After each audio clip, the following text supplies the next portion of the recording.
Good afternoon. Welcome to this information session for the Bachelor of Film and Media Production program. Thank you so much for joining us online. My name is Natalie St. Pierre and I'll be your moderator. We're going to give participants another minute to join us before we start. While you're with us today, you'll get to meet the program coordinator, Garrett Kerr, who will introduce himself and the program. In the meantime, please do submit your questions for Garrett. They'll be queued and answered out loud after introductions.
Thank you again for joining us today for this information session about the Film and Media Production degree.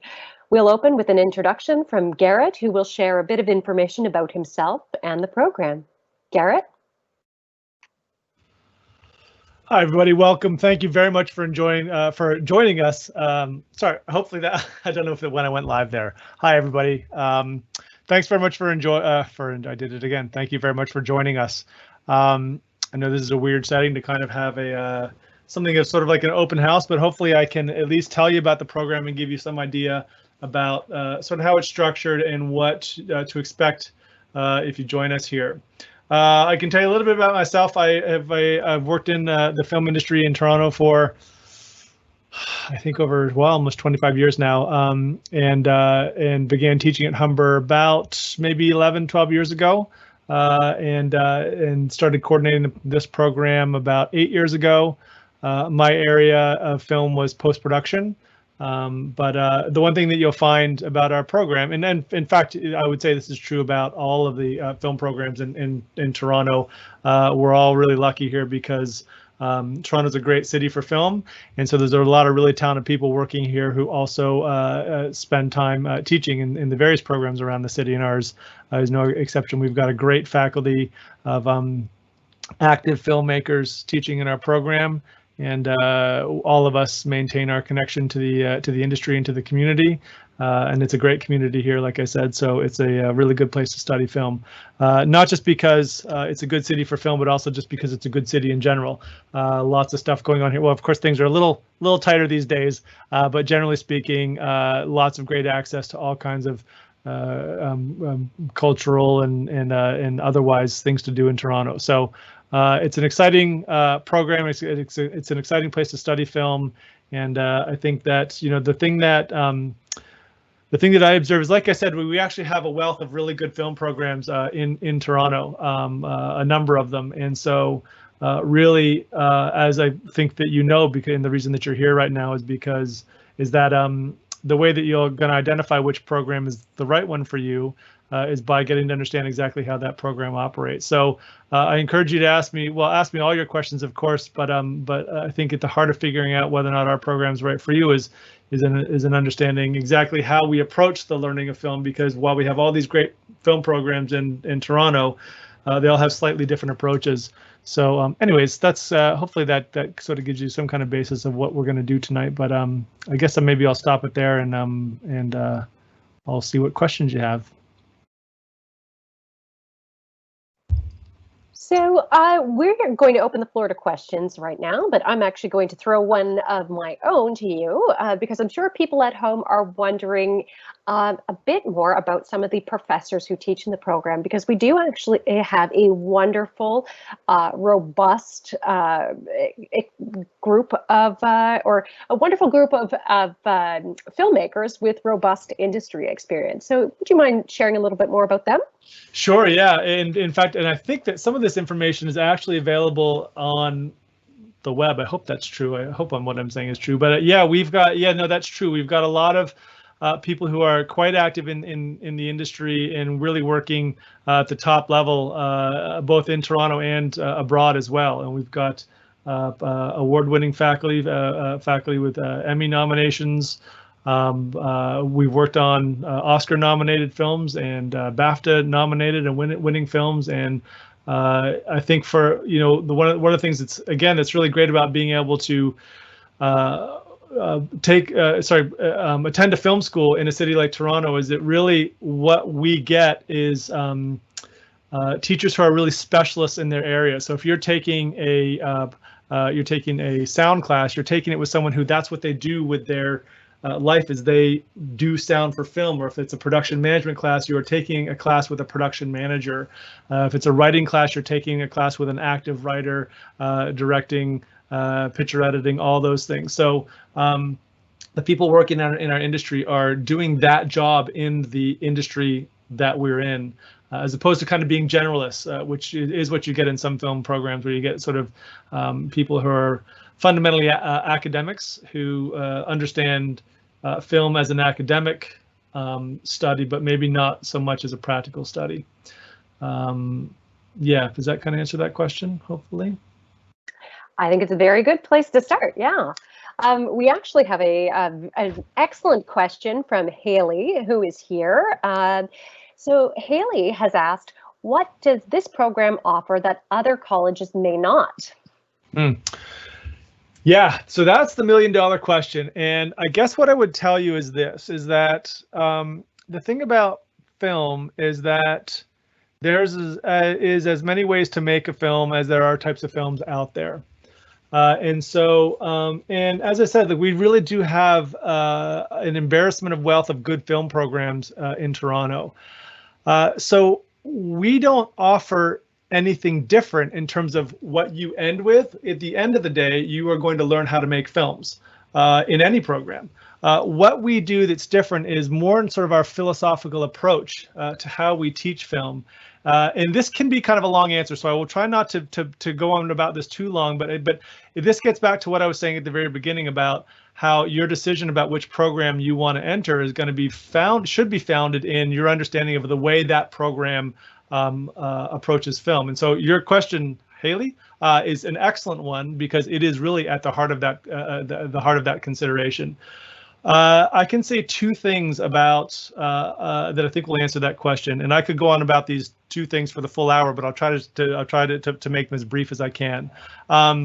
The first thing is that in this program, you will study all areas of film. So no matter what you want to do, if you want to be a picture editor, if you want to be a cinematographer, if you want to be a director or a writer, whatever it is that you want to do, in this program, all of our students take all of the same courses.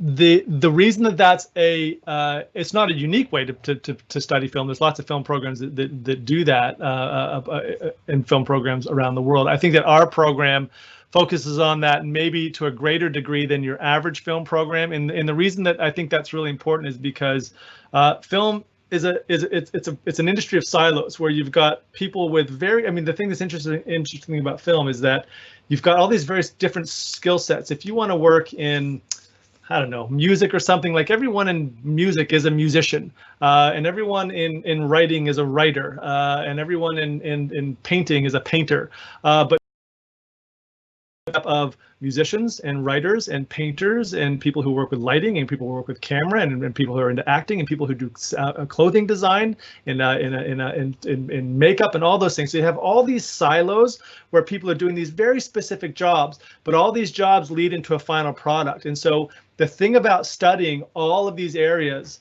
is that if you want to be a picture editor, and you know everything there is to know about picture editing, you'll be a pretty good picture editor. If you're a picture editor who also understands what the sound team is up to and how cinematographers work and how writers think, and all of that stuff, then you will be an outstanding picture editor. So studying all the different areas of film, when you look at a program like ours, you might say, oh, well, I don't really get to specialize enough. I really just want to learn how to be a cinematographer. And there's lots of programs out there that will do that for you. What we'll do is we'll teach you how to be a cinematographer who also understands theories behind writing, and not just theories, the practical matters behind writing and directing and editing. If you're a cinematographer who gets understands what a picture editor needs when the material arrives at their doorstep, you will be a very valuable member of that crew, because directors will know, when I shoot my film with this person, our editing goes so smoothly. We have so many options. So I'm trying not to go on, but to me, that is at the very core. You learn the whole thing. Now, that being said, that doesn't mean you don't specialize in our program. By the time you're done in this program, you will have at least one, probably two, and maybe even three or maybe four, but probably two or three areas where you have a deep level of expertise. So you'll have a very broad understanding of the whole picture. You will be a writer who has edited, and you will be a cinematographer who has done sound design, and you'll be a director who's done lighting. So you'll have the whole scope of the range of tasks that we get into, but you will have mined into some specific areas, and we do that. There's two ways that happen. One is that in years 3 and 4, we do have special electives that students go into where you're actually taking a specific course in specific areas that you've chosen to study. But even beyond that, in terms of how you engage with the curriculum, you may be in year 3, you might be in a doc production class with every other student in the program. But if you're really into cinematography, then maybe you're the cinematographer for the doc production that you're working on. Or if you want to direct, maybe you're the director. So how you specialize is how you engage in the curriculum in particular, on top of those electives as well. I think I'll stop there because I don't want to take up too much time, but I think that's one of there's a couple areas to me that's maybe the most fundamental level where I think that we offer something slightly different than the other programs around. Yeah, and having that opportunity to study a full range, I mean, you're really building fantastic, well-rounded storytellers who understand the full range of tools and tactics at their disposal, or full range of tools required to tell a story in this particular way.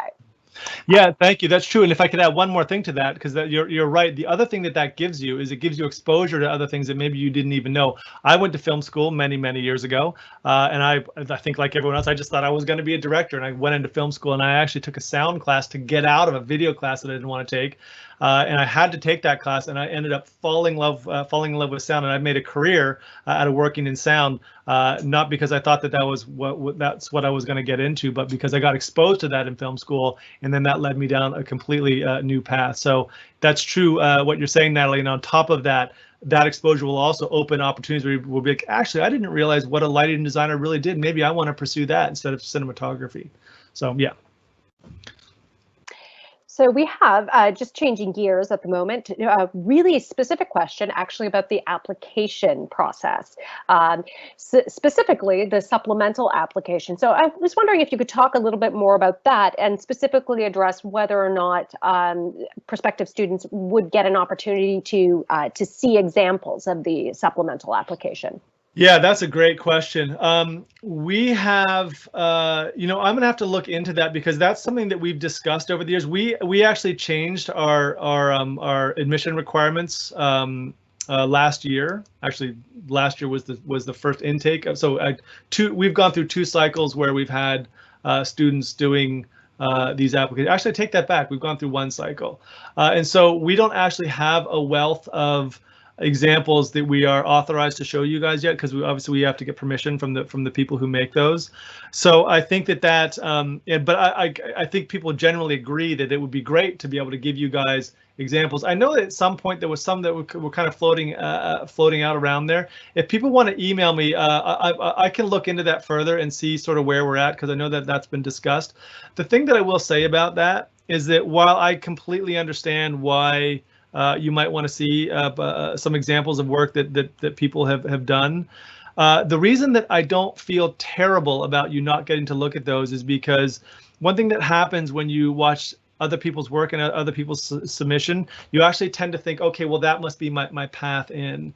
And the path into the program is not in mimicry or in doing what you've seen other people done. In fact, that's not the path of the program. The path to success in the industry is not by repeating what you've seen other people done, but by following your own voice. So I sort of like, I know it's stressful for you guys. I sort of like that you guys don't get to see a lot of other submissions, because what that enables you to do is to come at the submission with a clean slate. And the reason why I think that actually is advantageous for you is because the more you look at other work and try to do what you think I want you to do, the less you're going to be doing what you want to do, and what you want to do is going to be what you're best at. And so my feeling is that yeah, not being too influenced by what other people are up to. If I show you a super successful application and it's from someone who wants to be a cinematographer, then they're, and they've already spent time in classes learning how to film, and they're very good photographers. You're going to look at that film and say, well, I guess one thing I need to do is I need to make my film look amazing.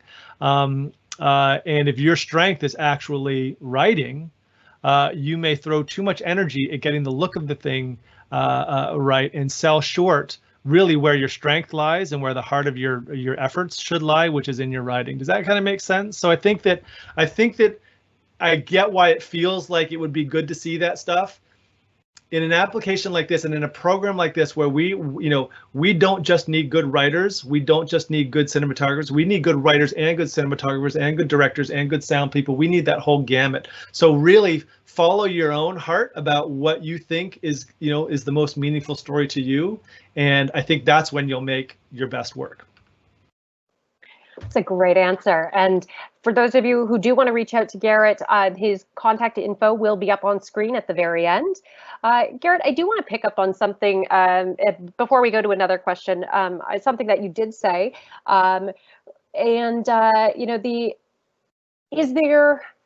And what can students be doing now, or prospective students be doing now, to prepare themselves for the application and for the program, then, barring looking at other successful applications? Yeah, that's a great question, and I think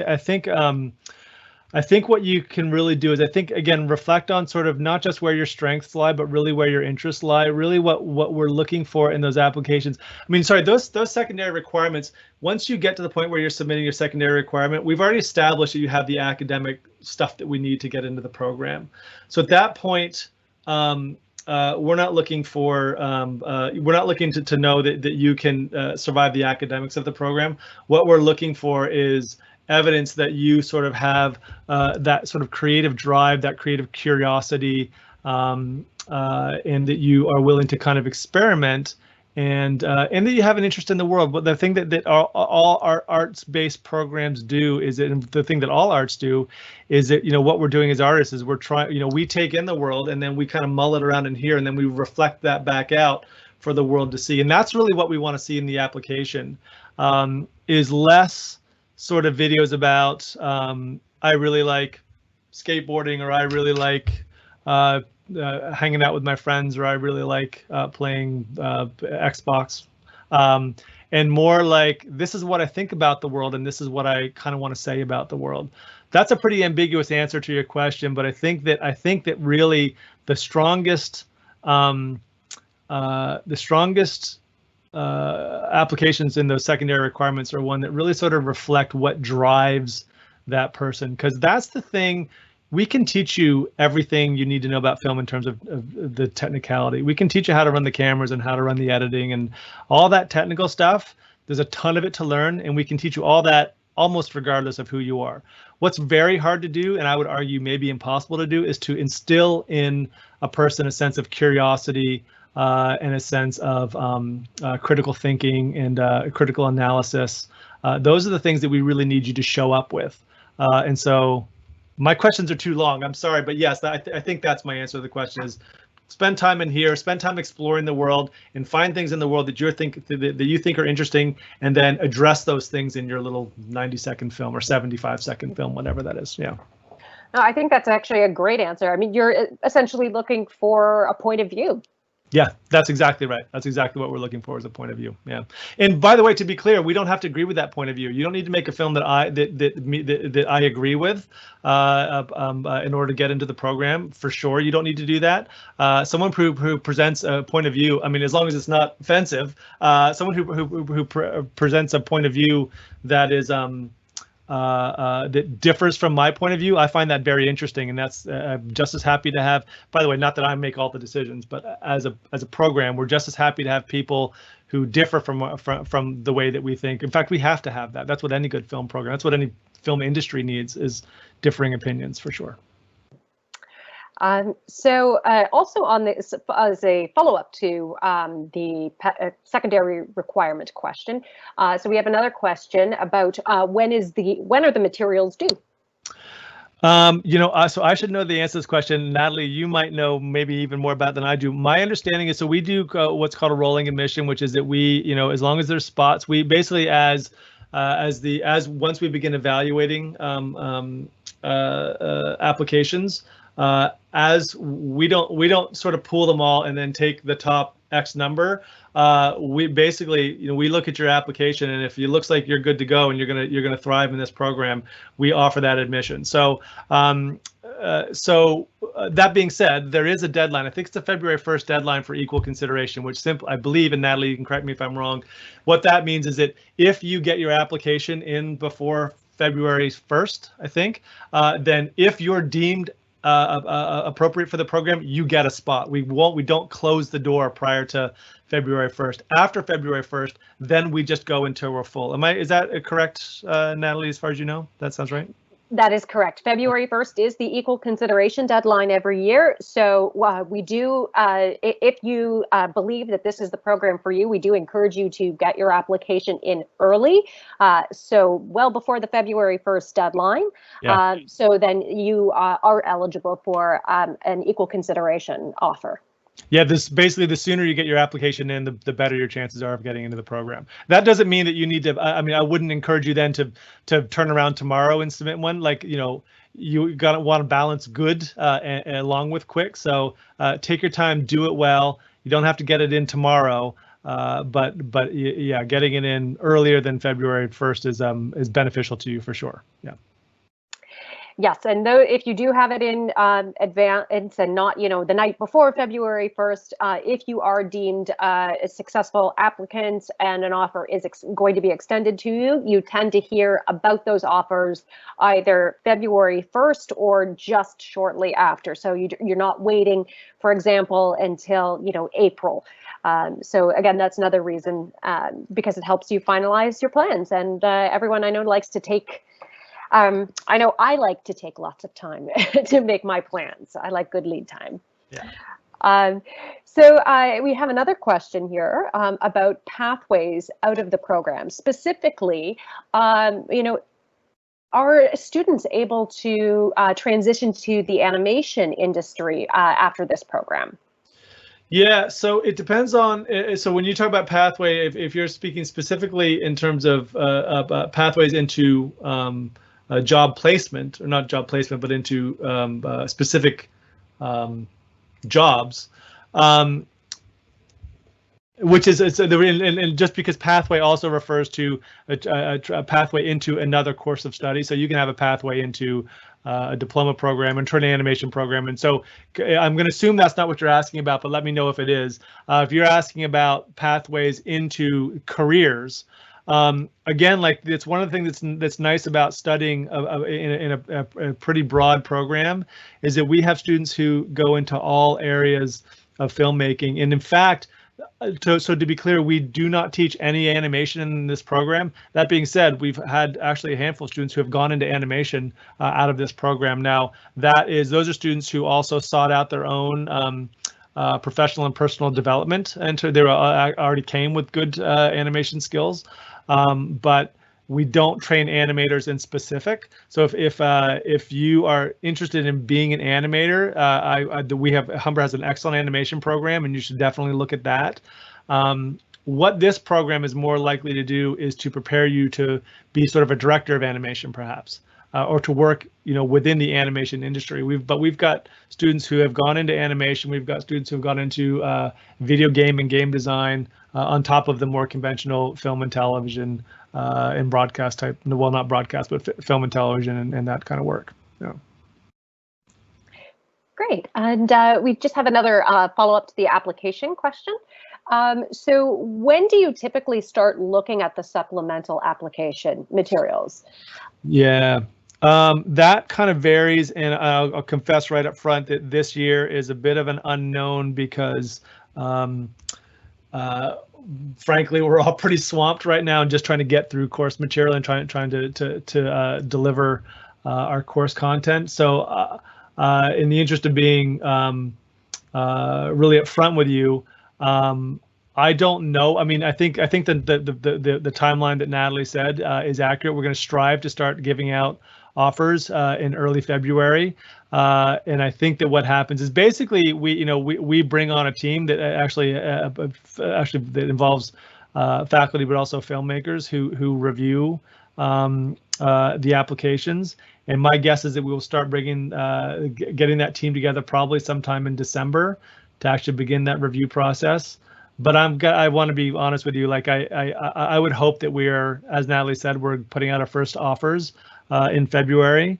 But I would be hesitant to promise that day. I don't know, Natalie, is that safe for me to say that? I don't want to mislead people. And also what I don't want is for people to think that they're not getting an offer and be like, well, I guess I'm not accepted. I just want to be realistic about the time that we're in right now, this particular circumstance, and say we may not be able to keep up with the schedules that we normally would. Hope that's okay to say that. That's absolutely fair. I think actually everyone should be prepared, and transparency is very, very important, so people can make the appropriate. And if you're wondering, you can always contact us and find out what the status of your application is, and we'll update you. We'll let you know where you're at. Yeah. Mm-hmm. And a contact info actually for our contact email regarding how to reach out about the status of your application will also be on the end screen at the very end. So one of the questions that I know a lot of individuals have about the program is how work placements work in this particular program, and what kind of support the college has for students in finding the appropriate placement. Can you speak to that just a bit? For sure, yeah. So I love our work placement program. I think it's one of the really important parts of the time that you spend in our program. Our work placements are, I think students do 420 hours, which is a lot of hours. It's a big placement. And basically what happens is that going into your fifth semester, which is the first semester of year 3. So as you start year 3, you take a professional practice course, which is part of our curriculum. It's built into the program. You take that course, and that's just sort of a general. I mean, it's a professional practice course, but it's obviously designed specifically for the film industry and for the kinds of jobs you'll be looking for. But that's a semester-long course where you and your classmates work with a teacher, and you do things like interview skills and resume writing skills, but also strategizing job searches, how to build contacts, and how to network and stuff like that. So that happens in the fall of year 3. In the winter of year 3, then you go into. So that's really when you sort of begin your search. And we have actually we have 2 work placement advisors who work with you to help you find that placement. What Humber doesn't do is we don't give you a placement. And it sounds like a bit of a cliche, but I actually really believe this, that one of the most important things that you'll do in your internship at any school, not just at our school, at any school, one of the biggest learning things that you'll do is getting your internship. That job search that's really your dry run at what you're going to be doing once you graduate. So we don't hand you the internship because you will need to develop that skill of seeking out job opportunities, landing interviews. The film industry doesn't work like, you're not a CPA where you sort of have established paths in. There's no shortage of work. It's not a question of there not being jobs out there. It just is not formalized the way that many industries, like if you want to be a doctor, the path into getting a job as a doctor. The path into film, there's tons of opportunity, but you have to navigate your way in. So finding that work placement that's one of the main things that you do in your internship, is just land that job. So you work with the placement advisor, who will meet with you and advise you, and we definitely will hold your hand through the process and do what we can to facilitate it for you. But you'll hopefully land that position in time to begin it in the summer between year 3 and 4. And virtually all of our students do get placements. Last year, of course, was a bit of an exception because obviously, for obvious reasons, it was really hard to get work. But by the time you guys get around to work placements, I'm pretty confident we'll be back to normal. And so yeah, all of our the number of students who have not gotten placements, who haven't gotten, who didn't have a reason, either a illness or some reason why it was, why their placement was deferred. I could count on less than one hand the number of students who haven't gotten their placements. So everyone gets them. It's a great city for placements. And I can actually speak to, I actually hosted a short work placement for a wonderful Bachelor of Film and Media Production student this past summer, who helped me with, in my capacity as a communications manager, create some little videos that we used in some of our employee communications around just some of the public health and safety messaging, which is a good segue actually to a couple of our next questions. So we do have a couple questions about the pandemic. Specifically, one is about the planning for September 2021, and that's something that I think I can address here. So the health and safety of our students and faculty and staff still remains Humber's top priority. And as the pandemic is still very much evolving, we are continuing to follow all the guidance of the public health authorities as we plan for upcoming semesters. So information will be available at Humber on humber.ca/updates once it's finalized. So we are working to make this information available as soon as possible, because we do know you need this information to make the appropriate decisions about your education, but we are not able to confirm specifics just yet. So again, that's humber.ca/updates once it's available. But Garrett, as a follow-up, we do have another question that's very much related to that. Well, I think we could maybe address that by speaking a little bit to how you're teaching the program right now, like how Bachelor of Film and Media Production has adapted at the moment.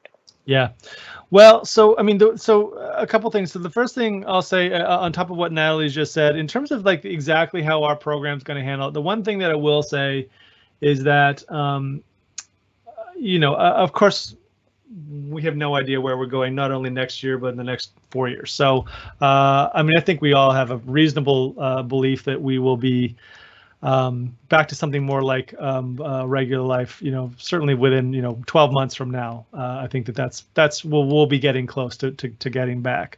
But, we don't know.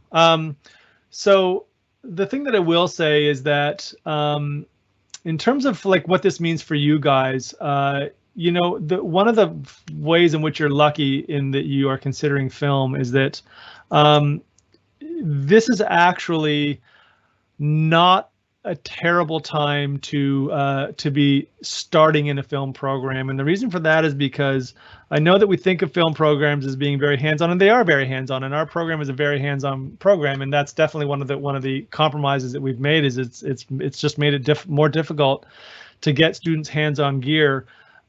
What it does do is it enables us to focus on really more of the principles behind why we do what we do. And I recognize that, sort of when I talk about studying film as an academic study, as a theoretical study, that might sound like a dry proposal to you guys. I actually think that what you'll find is it's actually a very, it's kind of a whole new way, at least for us, to study film, because what it's forced us to do is to de-emphasize the technology and focus on the meaning behind what we're doing. And the reason why that's really interesting for you, particularly coming in the early years, is that really the technology actually can be quite a big distraction. And the part of the problem there is that it's super fun. The technology is fun. It's fun to get on cameras, and it's fun to get on computers and do that stuff. And I'm not saying that stuff isn't fun and great to do.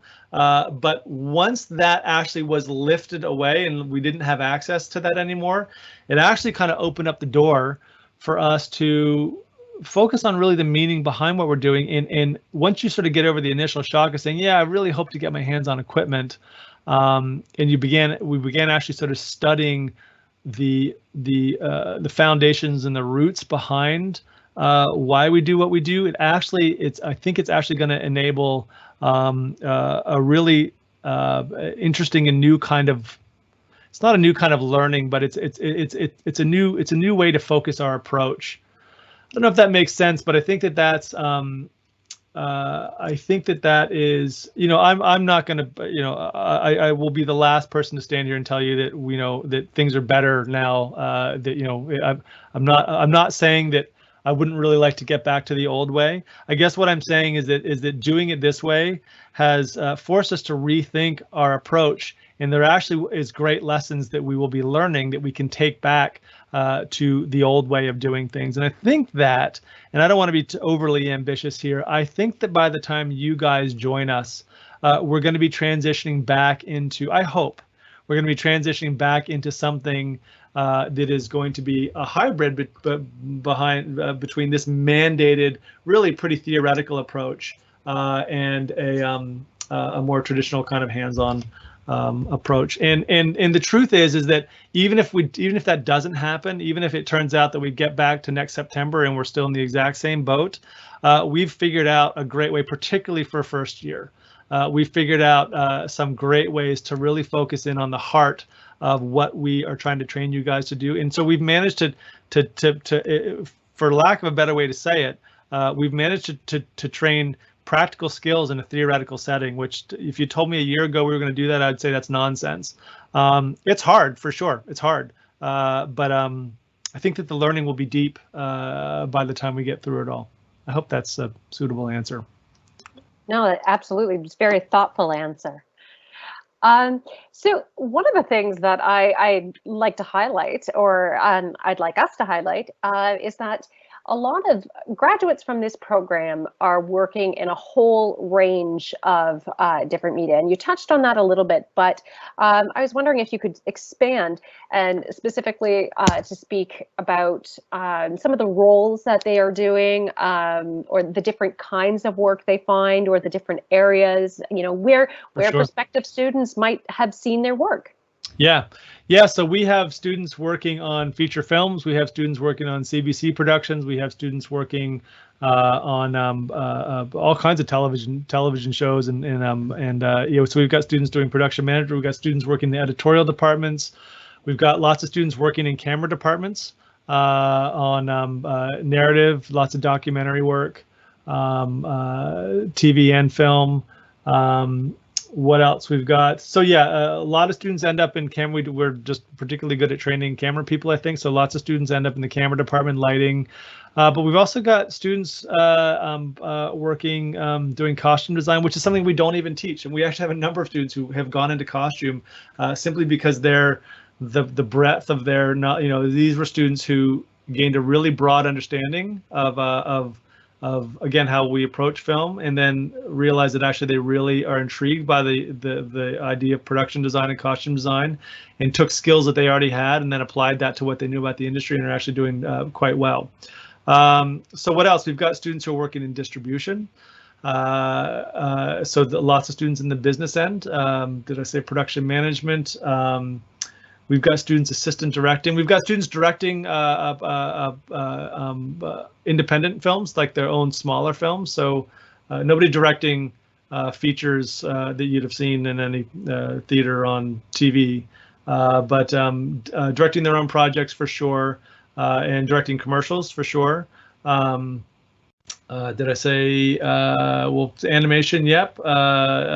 We have students working in I think I said game design, sound design for game. We got a bunch of students who ended up in that realm. Students who are in writing. We have a student who's got a Hallmark movie that I just saw a trailer for. I'm trying to remember what it's called. She wrote. It's her third or fourth Hallmark. So it's a full 2-hour long television show that's getting broadcast any day now on whatever the Hallmark channel is. But we also have students working in support services, so people working for William White's and places like that do film support services. People working at rental facilities and gear facilities. What else? Really, kind of the whole range. Lots, the whole range out there. We've got people who are working for, and also like in promotion departments. So one of our students was doing all of the video content for. What was the OHL? My son will kill me for forgetting the name of this OHL team. One of those OHL, wasn't the Brampton Bees, something like that. One of those big OHL teams. But that student is doing all of the, is I think still doing all of the production work for their in-house video. We have a student who we know students have taken this. We have a student who actually got a job working at Loblaws and is now head of all the production for all of Loblaws in-house corporate videos that they do for each other. So not commercial stuff, but stuff that it's actually a huge job, and he's super busy. We have a student who took his filmmaking skills and actually began working for the Canadian Army and is making videos for, I don't know what the nature of that. They may be top secret. I don't know.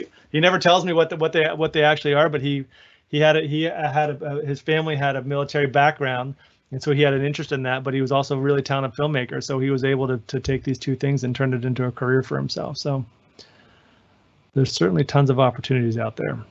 And one thing I do want to point out here, because I suspect some people aren't, this is not something that's widely known just yet, but we're working to correct that. So our work placement team also has industry liaisons. And as students, you are not limited to contacting only the industry liaison from the film industry. If you think you might be interested in directing commercials or going into art direction, you could contact some of the industry liaisons from the advertising industry that are hired. So that's kind of another wonderful way to explore some of the careers that might be available to you.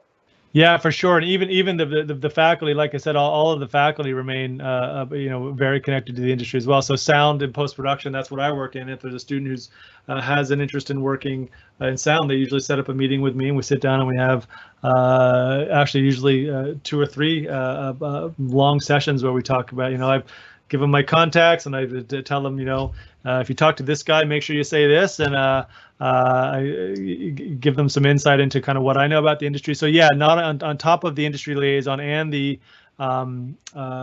work placement advisors, just the faculty ourselves are also actually a really good resource for you, for sure.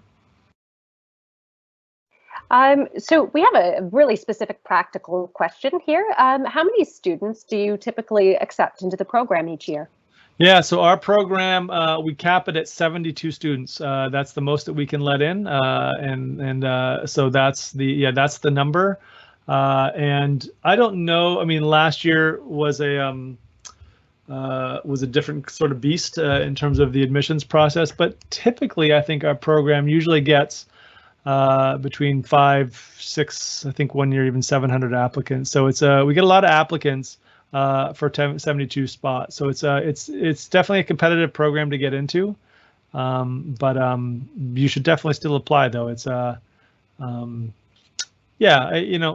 so that's the short answer. 72 students is the cap. That's the most we can let in. So we have just one more question to circle back to the animation, the animation question. So the question is, if someone is interested in studying animation, could they then proceed to the film industry? Like for example, if they took the animation program at the North Campus, are there opportunities for them to move into filmmaking after that? Yeah, well, I can't speak a lot about animation as an industry. I mean, I do know a number of people who work in animation, and I do know that Toronto actually has been a big city for animation for a very long time. Toronto actually had a reputation for many, and I think it still does, for a lot of children's animation specifically. But Toronto's a big city with a big industry, so I would have no reason to think that there's not lots of opportunities out there. I'm confident there is, but I can't. It's actually not an area that I know that well, so I can't speak to that directly. My understanding, and I also don't know that much about the animation program, but my understanding is it's very well regarded, and I think that it's certainly as good a place as any, I believe, to study animation if you're looking for a career in the industry. But I that's my understanding. I think if you're interested in animation, maybe connect with the. I don't know, Natalie. Do you know who's the PC for animation right now? I'm not sure who that is. Yes, that'll be Corey Avery, and there Right. is actually an animation session similar to this one happening. The details of that are at mediaarts.humber.ca /info. So if you are interested, the attendee who is asking about animation, please do check that out and join the session if you're able. And Corey will, I'm sure, be able to speak to you more about the program there. Yeah, Corey's fantastic. Get in touch with Corey. He is awesome. So another practical question, this is something that we usually hear from students from all programs, the understanding that education is expensive and students often are interested in working part-time. How realistic is that with this program, especially knowing that you are not only working in class, you're not only in classes, you're working on assignments outside of class. So how many hours a week can they expect to spend on those items? Yeah, that's a great question, and I have to say that my answer is going to be somewhat anecdotal, because the truth is that I don't, I work with the students all the time, and the ones that I may talk to about this area in particular are the ones who are having trouble making that, sort of making that work. So the pool set that I'm working with is going to be skewed to people who are struggling with that, because the ones that aren't don't need to come talk to me. But that being said, it's a demanding program, and I think not just our program. I think post-secondary in general. I think you really want to look at it like a full-time job. That's not just true for our program. That's just true for any kind of degree program. It's going to demand a 40-hour week out of you, and it's deceiving, because you look at a program like ours, and you take 5 classes in a week, and each one of those is 3 hours long, so it's 15 hours. You look at that and you're like, boy, I got tons of extra time.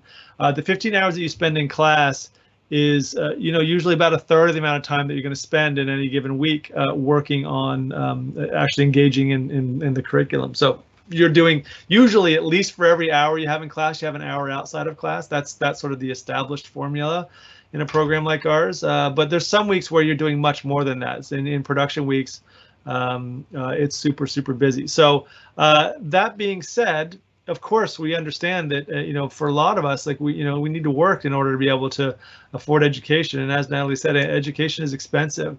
So we try to do what we can to make that, to try to make that balance.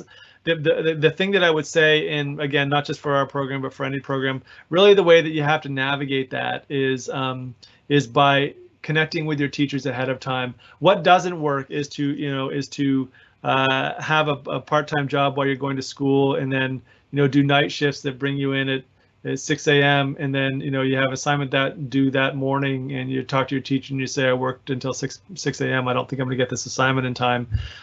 Most teachers won't grant extensions the morning that assignment is due. However, I do, in fact, as recently as this week, I've had this conversation with students who are looking at the work ahead of them and saying, so look, I have this assignment due with you in a week and a half. I'm looking at what I need to do. I don't think I'm going to make that deadline. And if we're having that conversation, then of course we're willing to try to work that out. I'm going to paint with a broad brush here. Generally speaking, what you can expect from post-secondary is that if a teacher gets a sense that you are planning and you're trying to work this out, a teacher will work with you. When teachers are less flexible is when a student's not able to deliver simply because they weren't planning ahead. I don't know if that fully gets to your question, Natalie, but I think that relates to, if you need to work, it's just a matter of making sure that you're in touch with the teacher to understand. Okay, so what do I need to deliver? When do I need to deliver? Where do I have flexibility? Where do I definitely not have flexibility?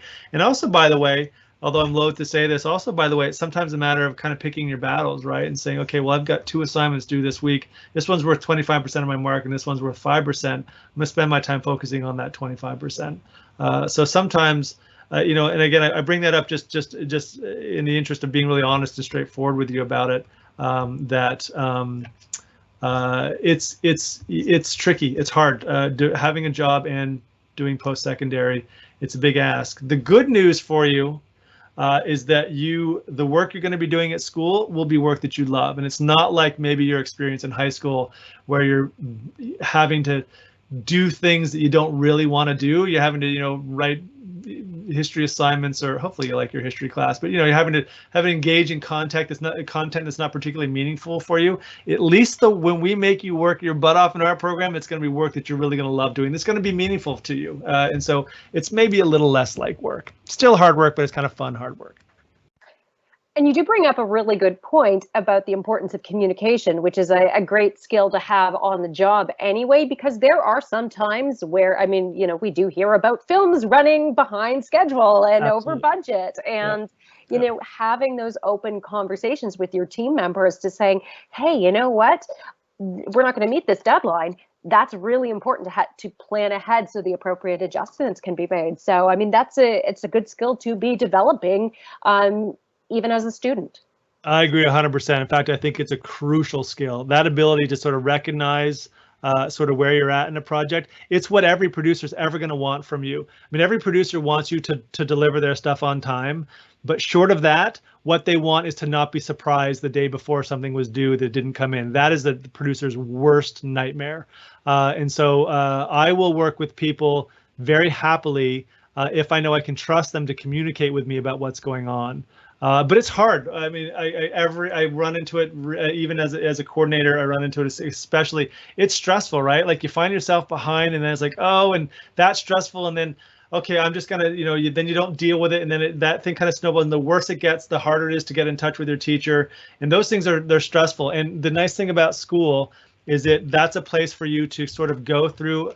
Again, kind of a dry run of what it's like to be in a super intense environment when the stakes are actually really quite a bit lower. The secret of film school is it actually, it's important you do your work, and it's important that you develop your work ethic. The truth is if you let someone down in film school, it's not the end of your career.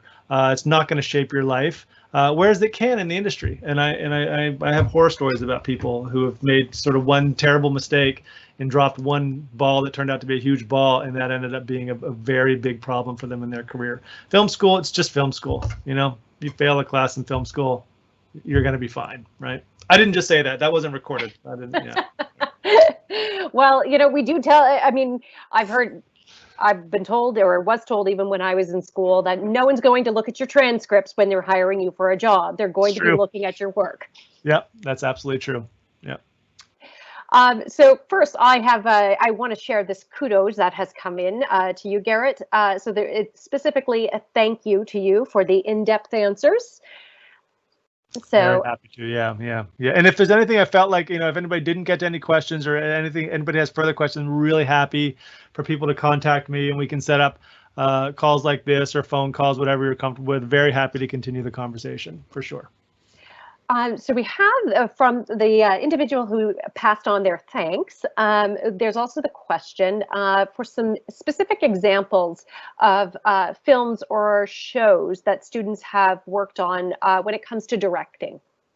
It comes to directing. Well, so yeah, like I said, I don't think I could list any directing projects that you would be familiar with because, so for one thing, our program We are only in our 8th year, I think.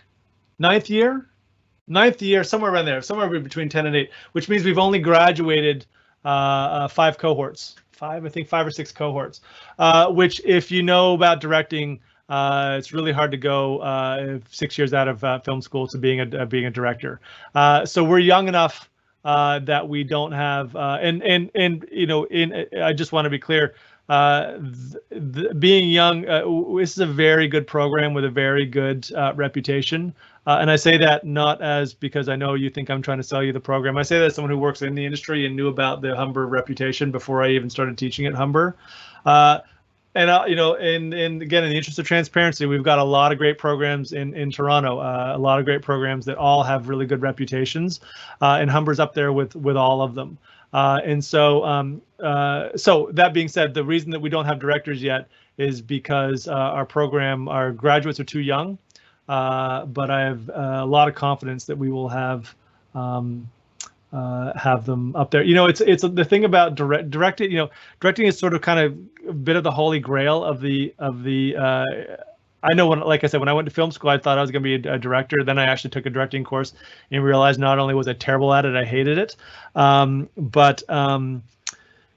Identifying, I guess, and this is going to sound like I'm saying this in my defense, but I really mean this, that looking at a school based on what directors are out there working, you know, directing in the industry might be a misleading way to decide what school is the right school for you. Because whether or not someone is a director, I'll tell you, here's the honest truth about that. Whether or not someone's a director actually doesn't have a whole lot to do with the school they came from. You're either born a director and you just need that to be nurtured in you, or you're like me, never had any hope of being a director. So I guess I'm not trying to underplay that question, but I think that, yeah, I can't list anything that someone's directed that you would know of, but in my opinion, I think that I'm not saying that that's meaningless, definitely not saying that, but I think that it might not be the most important consideration. I think, sorry, I'm going on a bit now, but I think to me what it gets back, and the reason I'm willing to sort of talk about this stuff is because the thing I want to be clear about is that I really don't believe that my job is to sell you on a program. I think that actually would be a terrible mistake for me to come up here and convince you that this program is the right program for you, because I actually think that that's, whether this is the right program for you is actually, you know that. I don't know that. Like I said, there's all these programs in Toronto that teach film in very, very different ways, and they're all quite good. What you need to find is the program that teaches film the way that you're going to learn it, the way that you want to learn it, and the way that's best for you. So understanding the curriculum, I think, is probably more important than knowing what the graduates are up to. The graduates are successful. We've got a great success rate, and you know, the film industry, yep, it's a tough industry for sure, but capable people do great in Toronto. And it's hard to get through any demanding film program, which Humber's one of them. It's hard to get through a program like that and not be completely hireable by the time you're done. You're going to be hireable because you made it through a tough program and you're smart and you're capable. That is a lovely way, I think, to wrap things up. But I do actually want to just read this other comment, Garrett. There's another really lovely thank you to you for spending some time on a Friday afternoon to answer questions. For sure. You're very welcome. So on that note, if there are no further questions, seeing that it is now 2 minutes to 5, we will wrap some things up we will wrap up this session for today. So if those of you at home, if you think of another question, or after we've left the call today, please do reach out to Garrett directly. His contact info will be up on the screen in just a moment here. I'm just going to put that up now. Also, if you have any questions about admission requirements or the status of your application or residence at Humber, etc., please email enquiry@humber.ca. So that's enquiry@humber.ca. So both that email address and Garrett's our email address are up on screen now if you want to grab a pen, and I'll even keep those up for just a moment longer.